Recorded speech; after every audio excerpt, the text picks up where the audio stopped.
آپ دیکھتے ہیں کہ ایک آدمی گاڑی چلا رہا ہے، ایک آدمی ہواؤں میں اڑ رہا ہے،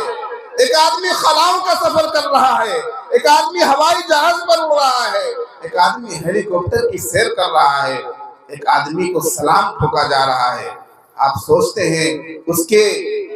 کے ٹھاٹ بات کو دیکھ کر، اس کے آب بھاؤ کو دیکھ کر، اس کی شان و شوکت کو دیکھ کر، اس کی جاہ و جلال کو دیکھ کر آپ کو لگتا ہے کہ یہ تو بڑے فائدے میں ہے، یہ تو بڑا آدمی ہے، اس کو دیکھو کیا اس کی شان ہے، کیا اس کی عزت ہے، کیا اس کی تکریم ہے۔ لوگ اس کو دیکھتے ہیں سلام کرتے ہیں، لوگ اس کو دیکھتے ہیں اس سے ملاقات کے خواہاں ہوتے ہیں، لوگ اس سے جا کر ملتے ہیں سیلفی لیتے ہیں، لوگ اس سے جا کر ملتے ہیں آٹوگراف لیتے ہیں۔ یہ تو بڑا فائدے مند آدمی ہے، یہ تو بہت بڑا آدمی ہے۔